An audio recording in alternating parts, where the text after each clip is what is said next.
উমর বিন আব্দুল আজিজ রহমতুল্লাহি তাআলা আলাইহি বলেন, যদি আমরা চাই জ্ঞান অর্জন করি তাহলে জ্ঞানী ব্যক্তিদেরকে সর্বক্ষেত্রে সম্মান দিই, যাদের কাছে জ্ঞান নাই তাদের উপরে। তখন এই জ্ঞানটা শিখা সবার জন্য আসান হবে, আগ্রহ বোধ করবে। এই জন্য উমর বিন আব্দুল আজিজ রহমতুল্লাহি তাআলা আলাইহি বলতেছে, ইলমে দিন শিক্ষার অর্জন যারা করে তাদেরকে, যাদের এই জ্ঞান নাই তাদের উপরে মর্যাদা দাও, তখন এই জ্ঞান শিক্ষার জন্য লোকেরা আগ্রহী হবে। ঠিক অনুরূপভাবে সমাজে যদি, এলাকায় যদি সত্যকে যদি প্রতিষ্ঠা করতে চায়, মিথ্যাকে বয়কট করা লাগবে।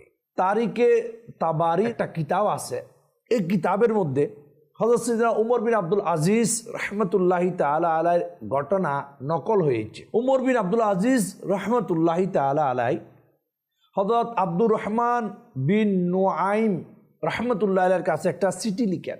উনি লিখেন, নিশ্চয় ইলমে দিন জ্ঞান আমলের সাথে অতপ্রোতভাবে জড়িত। উনি আরো বলেন, আমলকারী আলিম হও, কেননা যে ব্যক্তি ইলমে দিনের জ্ঞান রাখে, অর্থাৎ ইলমে দিন শিক্ষায় নিজেকে সাজিয়ে নিয়েছে, কিন্তু ওই শিক্ষা অনুযায়ী তার আমল নাই, এই ধরনের আলিম, এই ধরনের ব্যক্তি, অর্থাৎ যার ইলম আছে, জ্ঞান আছে, কিন্তু ওই অনুযায়ী তার আমল নাই, উনি বলতেছেন এই ধরনের ব্যক্তির জ্ঞান, ইলমে দিন, এই ধরনের আলিম ব্যক্তিদের জন্য এই জ্ঞান, এই দ্বীনি শিক্ষা, এগুলা তার জন্য শাস্তির কারণ হিসাবে পরিণত হবে। এক কথায় একটার সাথে একটা কি অতপ্রোতভাবে জড়িত।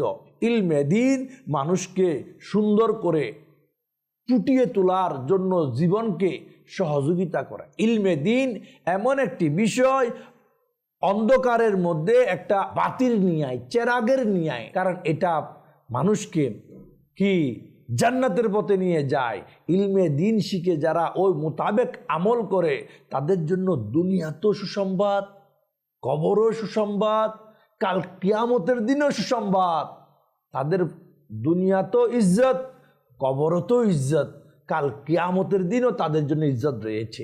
এই জন্য ইলমে দিন আমরা হাসিল করি, এবং ইলমে দিন যারা হাসিল করে, যারা আলিম, যারা মুফতি, যারা মুহাদ্দিস, যারা ফকি, তাদেরকে কদর করি। মুরুক্কু অর্থাৎ যাদের কাছে এই জ্ঞান নাই, তাদের উপরে তাদেরকে স্থান দিই। আল্লাহ তাআলা বুঝার তৌফিক দান করুন।